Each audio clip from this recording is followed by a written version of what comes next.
Welcome to Story Chats at Inspi Romance. I'm Elizabeth Madry, and I'm here with my two co-hosts. I'm Narelle Atkins. I'm Valerie Comer. We've got Laurie Larsen back with us again today. Thanks for being here, Laurie. Thank you. I'm so excited to be here. We're going to be talking about heroes and heroines in CCR who are fitness and health oriented. So, what is it about fitness and health oriented heroes and heroines, Laurie, that got you excited about joining us? Well, I personally am not fitness or health oriented. I find myself later in life having to force myself to get up out of my chair and instead of reading another chapter or watching another Netflix episode, I need to get walking because I know how important it is. But authors, of course, can create lots of worlds that aren't true to themselves. So in my fictional life, I did write a romance novel that featured a marathon runner, heroine, and a personal trainer / competitive yacht sailor as a hero. Okay. Well, there you go. Where on earth I came up with those two, I have no idea.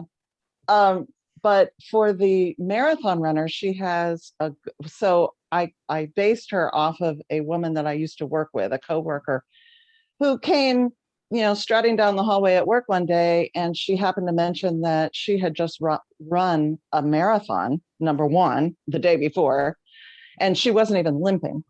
And number two, it was like her 30th marathon. And I'm just like, oh my gosh.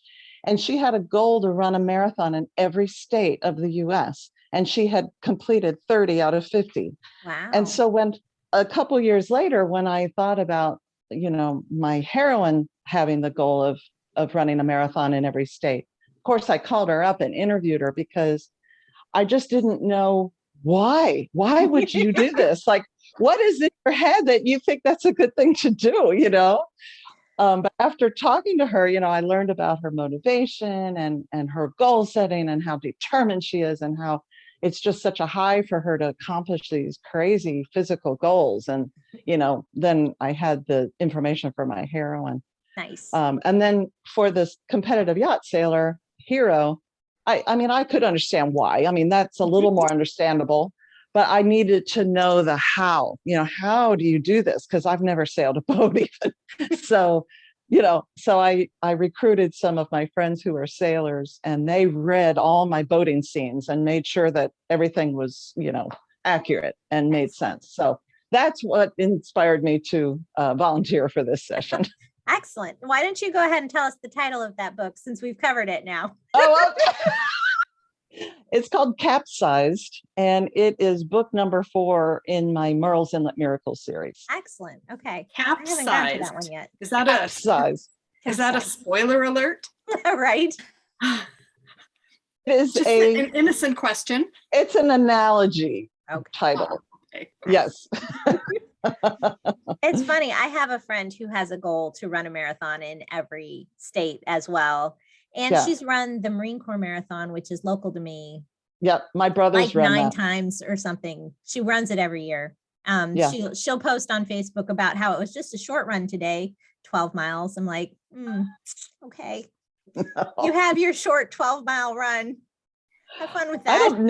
I don't know at this point if I could even get up and walk 12 miles without stopping, let alone running. No. God bless them.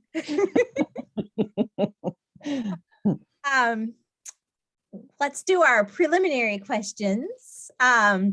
When we say fitness and health oriented, we definitely can include people like marathon runners, but are there other things that leap to your mind when you think of that, Narelle? Well, I think it kind of crosses over into sports in my mind as well. So you'll see there's a bit of a theme with one of the books I'll be talking about. But I think it's a mindset. It's a way of life. And I've always thought as an author that if I'm going to have a hero and a heroine that are lean, fit, and healthy, then that just doesn't magically happen. Most people don't have the perfect genes to be able to be slothful and still be fit and healthy. So I actually like seeing elements of that in stories. I detest running, but I make my heroines run, even though I hate it. Yeah. So, I like to see that it needs to make sense to me. So if there's a character who's athletic, healthy, fit, I want to see why that's the case. And they can't be lying on the couch watching Netflix all day and be lean, fit, and trim. Because, and also I like food in books. So if you're going to eat food in books, then you also need to be able to work that food off, or you're not going to be a lean, fit, and healthy hero or heroine either. So I think, but then again, I don't mind reading books. I mean, weight to me is not really a big deal. Like, I don't really mind the size of my characters, if that makes sense in terms of what I'm reading.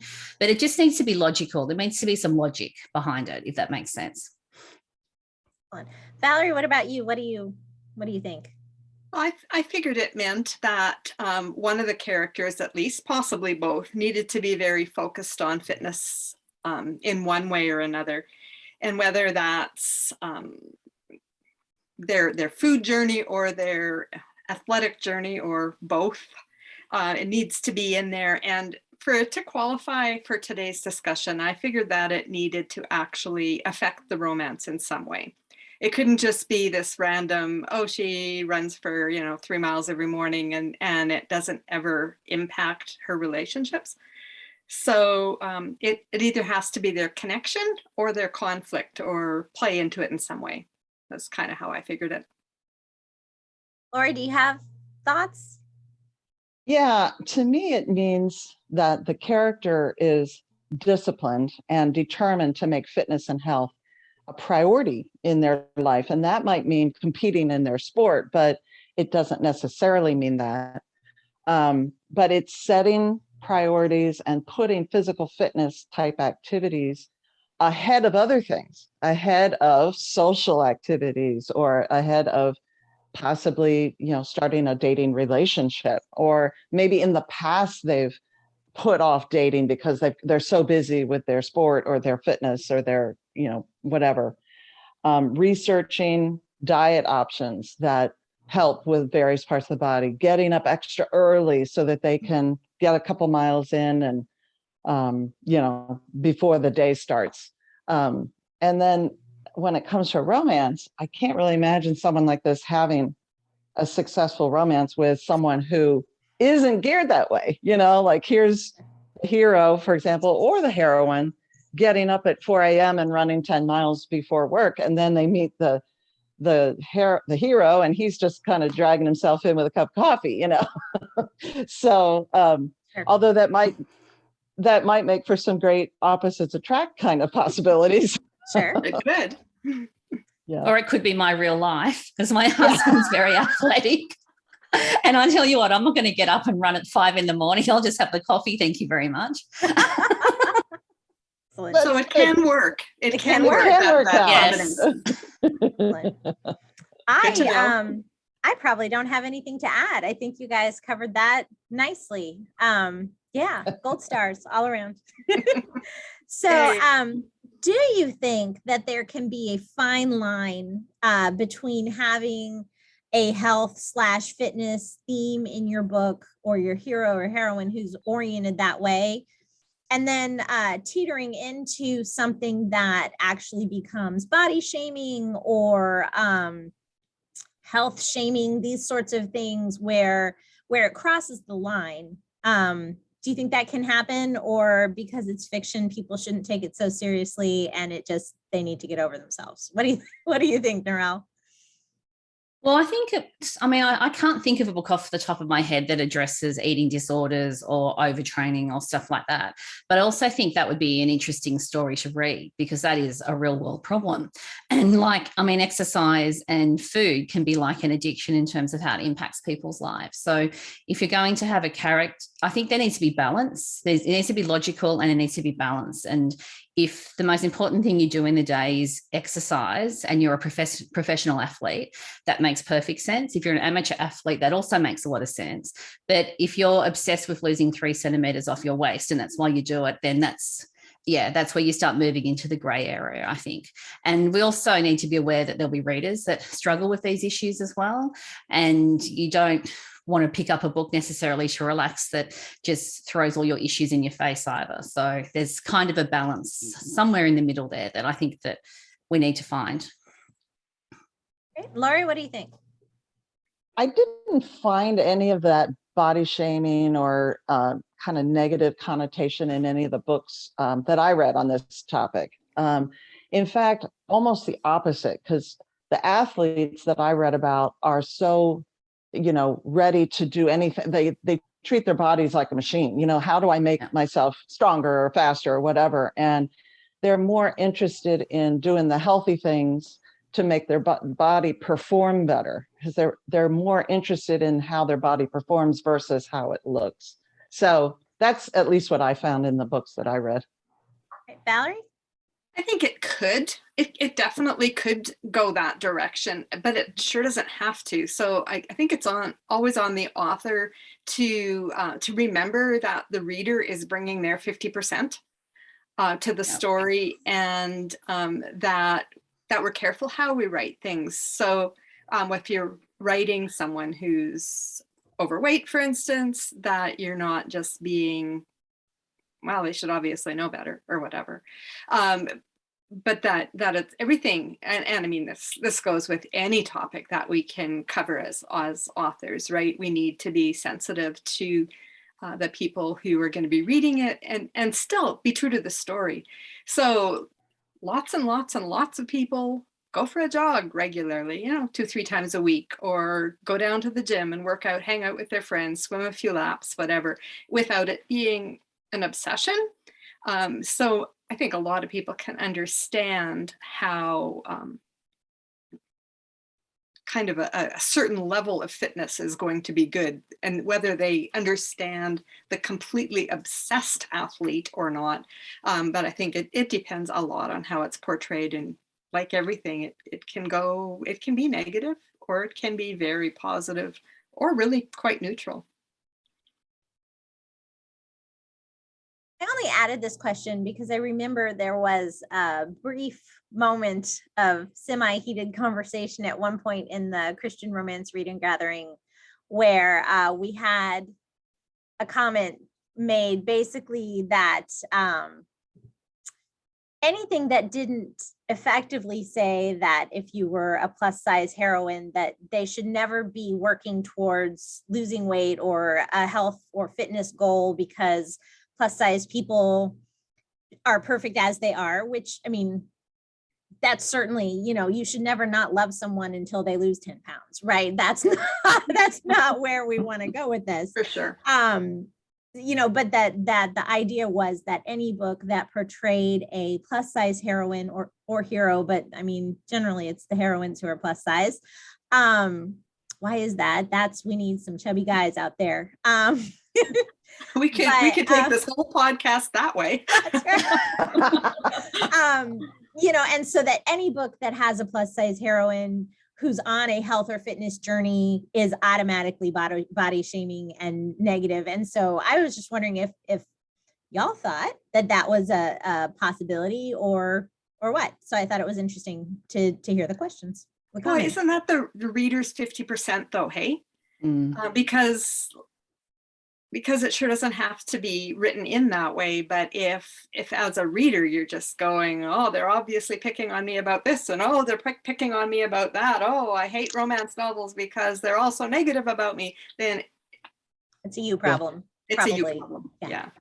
And it's also the character motivation. So if you understand why someone's doing what they're doing, if it makes sense, then you can move away from it being that body shaming angle, if that makes sense. Sure. Yeah. So if you've got a character who needs to lose some weight because they've got high blood pressure and they're at risk of having a heart attack or a stroke or something like that, that's a very different proposition to someone who's looking in the mirror and seeing themselves looking bigger than they really are. I mean, that's, again, an eating disorder. So it's a matter of knowing what's going on, why it's going on, and being sensitive and how that's all handled, I think. Yeah, for sure. Yeah, for sure. For sure. Mm-hmm. Cool. All right. So let's dive into our books. And Narelle, do you want to take the first one? Okay, I will. So I bumped up a book that was in my TBR list, and Good. it's called Spring Splash by Denise Weimar. I'm not quite sure if I've said that correctly. My Aussie accent will get me into trouble again. And I bought this book on a whim. I saw it, one of the book bloggers had been talking about it because it was around Special Olympics, and my son has done Special Olympics golf a couple of years ago before everything stopped in the world. So so this particular story, the hero is a coach. So he's a swimming coach, and his sister is on the autism spectrum, has ASD. So, and she's also a very talented swimmer, but has sensory issues and different things.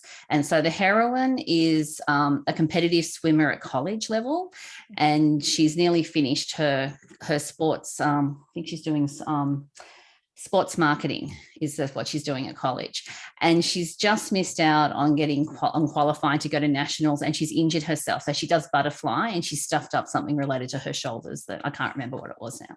Yeah, so she has to do a special project to finish her practical element of her degree, and so she ends up doing sports marketing with the Special Olympics group that the hero runs. So it's a really lovely story, and I just really enjoyed going back into that world because it's such an inspiring place. Yeah. And I think Special Olympics is a great thing, and there's a lot of really wonderful stories that come out of that organisation as well. So it's a fun romance. There's obviously the issues because he's her supervisor, so you shouldn't be having a romance between effectively your college supervisor and your student. So there's those issues, and also she ends up having quite a special relationship with Margot, who is his sister. So it's a really lovely story, and if you're interested in learning more about Special Olympics and competitive swimming and all that kind of thing, then you'd really enjoy that one.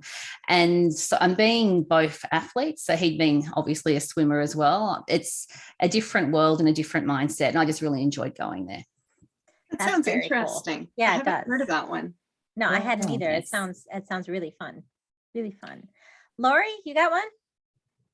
Yeah. The first one I read was by Hannah Jo Abbott, and it was called Dream With Me. And it was about a girl named Peyton. Well, first of all, it was a college romance, which I loved my time in college, but I haven't read many, if any, college romance. They're set actually on a college campus between college students. So that was a refreshing change. But Peyton is a college cheerleader, and she is on scholarship. She's really, really good at cheerleading, but she's really not that good at like school, in classes. And she comes from a family where she lost her parents in a tragic car accident. And so her older sister is raising her and her younger siblings. And she became like a mother figure. And her sister was in college when the accident happened. And so she had to pull herself out and take herself away from college, her dreams, to take care of the family. So Peyton really feels like she has no other chance to go to college and to honor her sister's sacrifice for them, other than cheerleading. So she better work really hard, and she better do the best she can. And, she's not, these classes don't really come easily to her. So she's doing and she's the little petite one who's up at the top, the flyer where they throw her up and down. And so she was multitasking, she was doing her cheerleading practice while she was thinking about a math test that she was struggling with. And she did something wrong, and she landed and fell on her ankle, and she's, so she knows, just this pressure that it was very obvious in the book, just the pressure she was feeling. It's like, I can't tell my coach that I'm injured. They can't set me out because I might lose my spot on the team. But, if I let my grades drop, I might quit. I mean, the whole thing was just very stressful. The pressure, and she also went into her identity. Who would I be if I can't cheerlead? I mean, that's for my whole life since I was a little girl. That's me. I'm the cheerleader, But the hero is Spencer, and he's also a college student and has noticed her on campus because he's attracted to her, but she goes hobbling into a drugstore to buy, first aid equipment, like, a brace and an ice pack for her ankle. And he works there. So he's helping her find and all that. But throughout, he's also very active in campus ministry. And so he's noticing that you need to find that there's more, God has more, sorry about that. God has more plans for you in your life than just, flying at a game. You need to find out what that is. And so the two of them start a relationship. It was good. I really enjoyed it. So is he athletic? Is he athletic as well? He's not athletic. He's musical. And That's good. so comes from a completely different world. Yeah. Yeah. Valerie? I'm going to talk about a book by Jill Kemmerer, Unexpected Family. This couple, Tom and Stephanie, have been divorced for 5 years.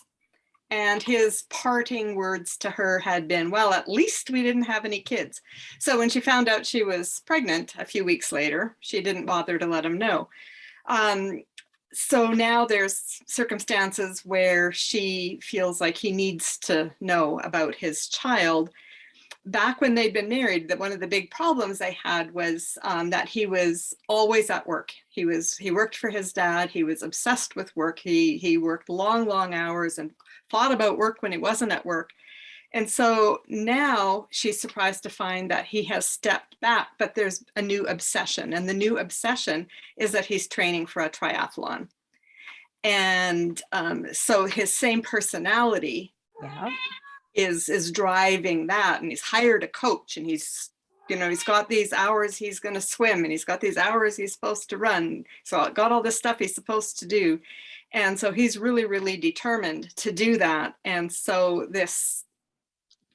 it's the same old problem between them, but with a new face compared to before, and how he's trying to step back, but he's hired this trainer and the triathlon's coming. And then, through spending time with his little girl and so forth. So it's really quite well done. And again, it's because of his obsession with training that they're, kind of back in a similar pattern that they'd been in before. So that was a good one. All right. So my first one is The Joy of Falling by Lindsay Harrel.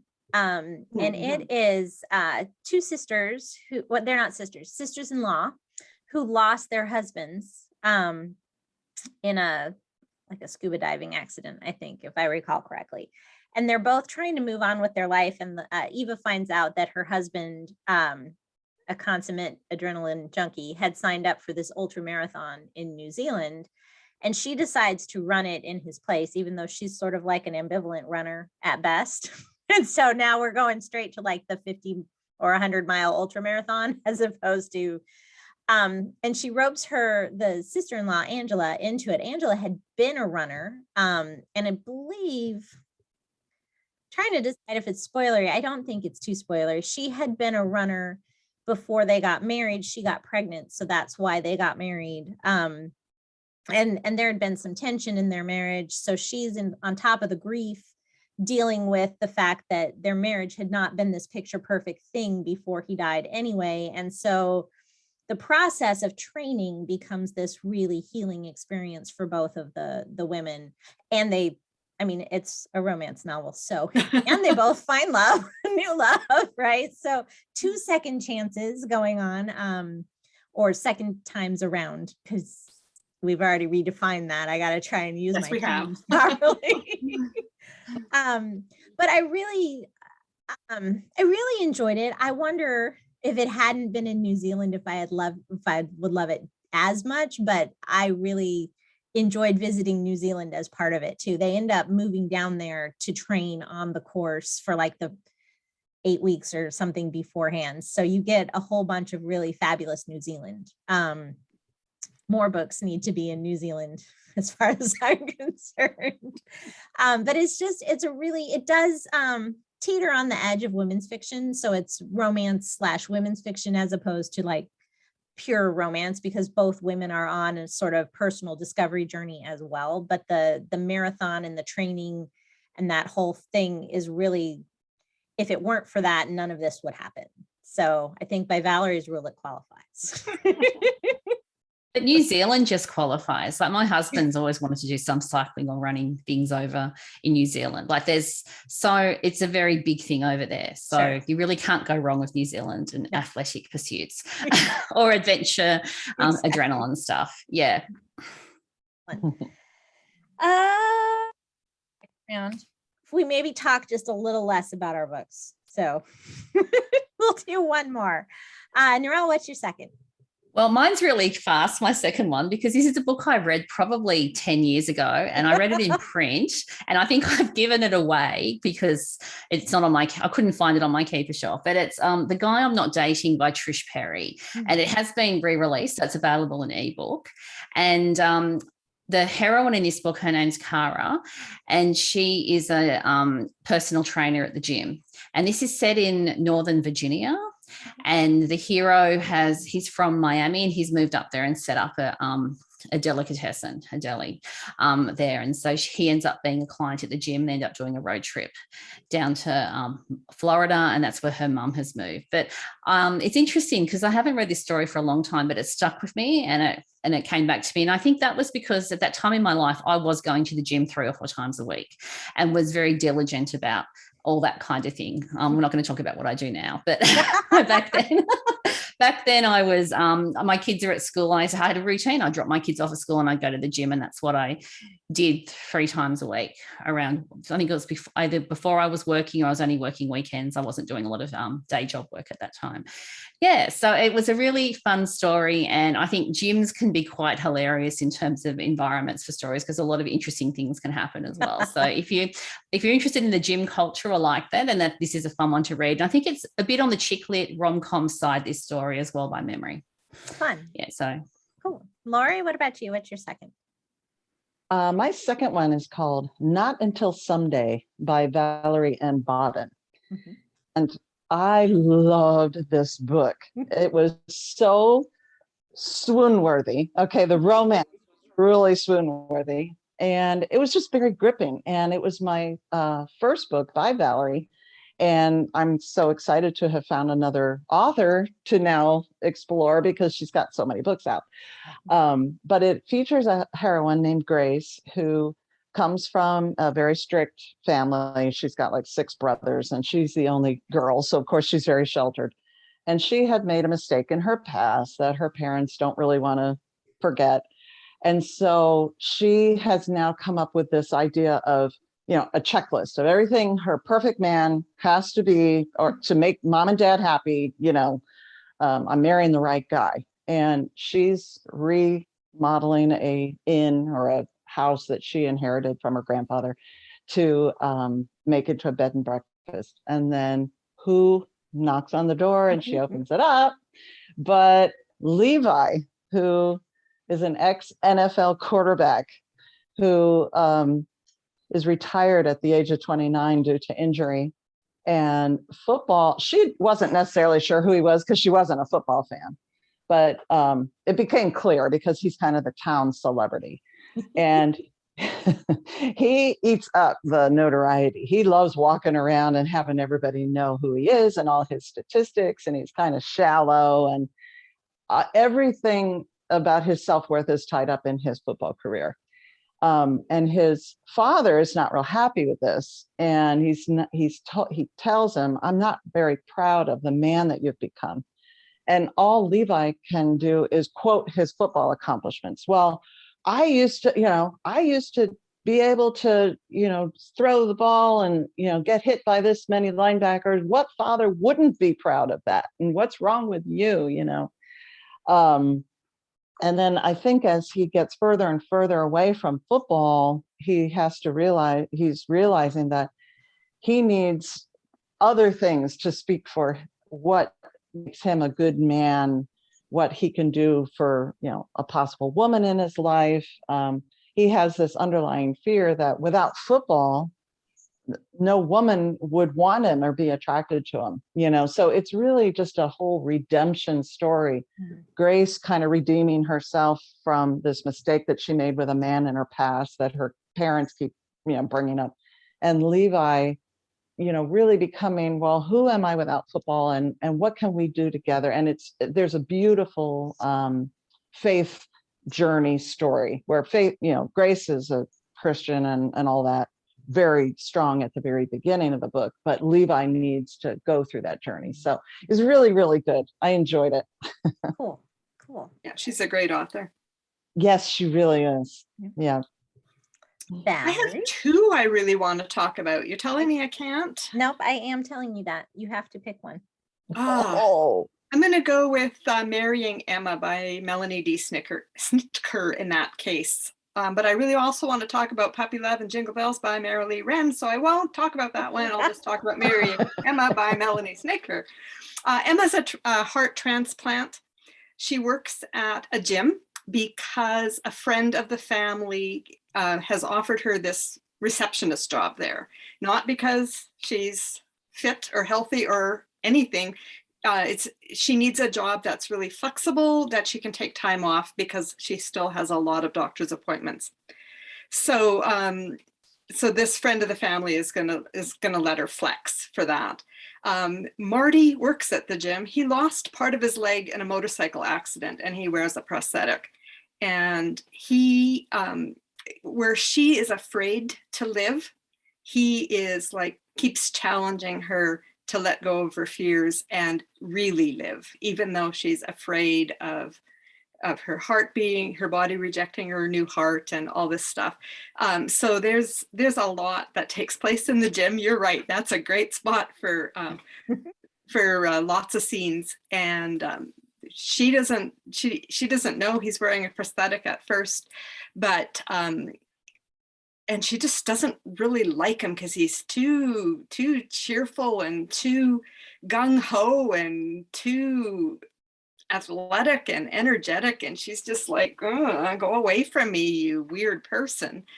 And so it takes him a little bit of time to overcome that. And then when she realizes what he's overcome to get there, then of course she feels terrible that she's misjudged him and all that. But it's a great journey. So recommend that one. Cool.